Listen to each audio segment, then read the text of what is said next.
Mayor তাপসের নাম শুনেছেন না? মানে এরা কত বড় লাট সাহেব হয়ে গিয়েছে যে উনার দুপুরের মানে লাঞ্চের খাবার আসবে বাসা থেকে, এইটা সরকারি গাড়িতে আসবে, অর্থাৎ সিটি কর্পোরেশনের গাড়িতে নিয়ে আসবে, এবং এর জন্য মাসিক খরচ হয়েছে 25 লাখ টাকা। সংবাদপত্রে এটা প্রকাশিত হয়েছে। কিন্তু এরা নাই, এদের কাউকে পাওয়া যাচ্ছে না। শেখ হাসিনা তার বোনকে নিয়ে চলে গেছে, শেখ পরিবারের কেউ নাই, অর্থাৎ ওরা আগেই জানতো। তাদের নেতা কর্মী যাদেরকে দিয়ে তারা অনেককে হত্যা করিয়েছে, যারা গণতন্ত্রকামী মানুষের মিছিলে যারা গুলি করেছে, তাদের দিকে কিন্তু শেখ হাসিনা তাকায়নি। তাদেরকে ফেলে রেখে পালিয়ে গেলেন শেখ হাসিনা, পালিয়ে গেলেন হচ্ছে তার বোন আর তার শেখ পরিবারের তাপস থেকে শুরু করে সবাই। এই হচ্ছে শেখ হাসিনার বৈশিষ্ট্য, এই হচ্ছে তার চরিত্র। আজকে দেখলাম একটা স্টেটমেন্ট এসছে শেখ হাসিনা, যে চিন্ময়কে গ্রেপ্তার করার ব্যাপারে উনি অত্যন্ত দুঃখ প্রকাশ করে তার মুক্তি দাবি করে একটা স্টেটমেন্ট আমি আজকে গণমাধ্যমে দেখলাম। আপনার চিন্ময় গ্রেপ্তার হয়েছে দেশের প্রচলিত আইন অনুযায়ী।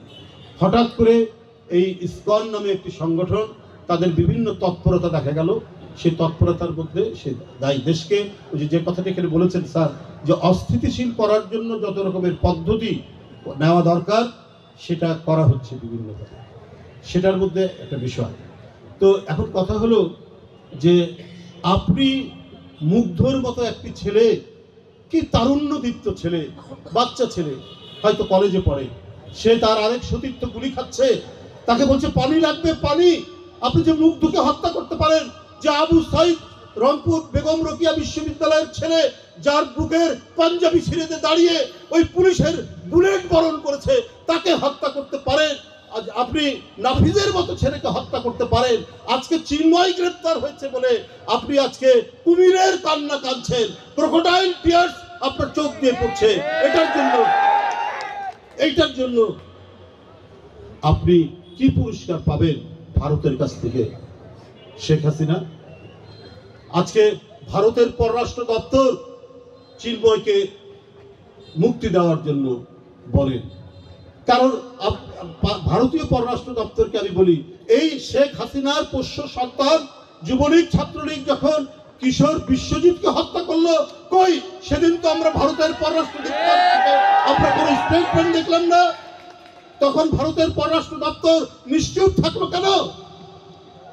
যখন আপনার উত্তর পূর্বাঞ্চলের নদীর বাঁধগুলো ছেড়ে দিলেন, দিয়ে বাংলাদেশের উত্তর পূর্বাঞ্চল ভেসে গেল, ওখানে তো মুসলমানের বাড়ি শুধু ভাসেনি, হিন্দুর বাড়িও ভেসে গেছে, কই সেই দিন তো ভারতের পররাষ্ট্র দপ্তর তাদের কোনো মায়া দয়া তো দেখলাম না। আপনারা কি করছেন সেটা দেশবাসী জানে।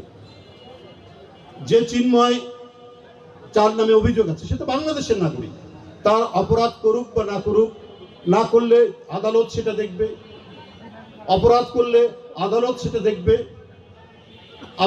আপনাদের এত ইন্টারেস্ট হলো কেন? এখানে তো গত আন্দোলনে 2000-এর মতো শিশু, তরুণ, কিশোরকে নির্বিচারে হত্যা করলো যে শেখ হাসিনা, তাকে আপনারা সেখানে আশ্রয় দিলেন। আজকে সার্জিস এবং হাসনাত তারা বলেছে যে তাদের উপর যে আক্রমণ একটা হয়েছে, যে এখানে থাকতে পারে ইসকনের সংযোগ থাকতে পারে, এগুলো কিসের আলামত? এগুলো কি ঘটনা হচ্ছে?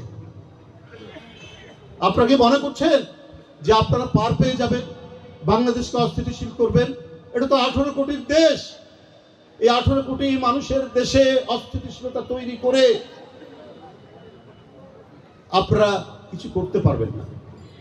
এদেশের মানুষ সচেতন, এদেশের মানুষ যুদ্ধ করে তাদের স্বাধীনতা এনেছে। ভারত তো স্বাধীনতা সংগ্রাম করেছে, কিভাবে নিজের জীবনকে উৎসর্গ করতে হয় নিজের দেশকে বাঁচাতে, এটা বাংলাদেশের মানুষ জানে। এখানে দীর্ঘদিন ধরে হিন্দু মুসলমান একত্রিত আমরা বসবাস করছি, হিন্দুদের পূজায় আমরা যাই, মুসলমানদের মানে ঈদ মিলাদুল নবীতে আমাদের হিন্দু বন্ধুরা আসে।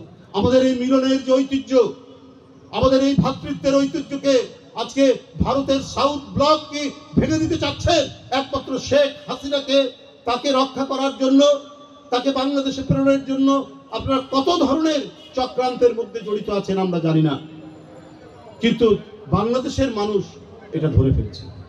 তাই বন্ধুরা আমার, বক্তব্য আর দীর্ঘায়িত করতে চাই না। আপনারা জানেন যে 5ই আগস্ট আরেকটি দুনিয়া কাঁপানো বিপ্লব হয়েছে, ছাত্র জনতার এই বিপ্লব।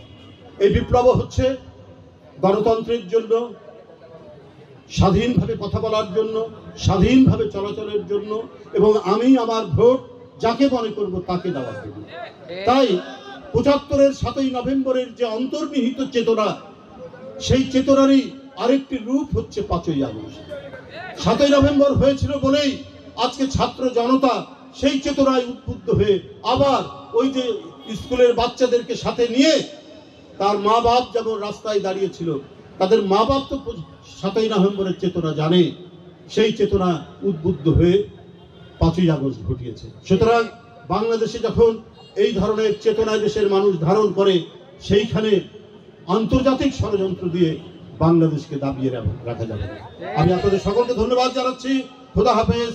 বাংলাদেশ জিন্দাবাদ।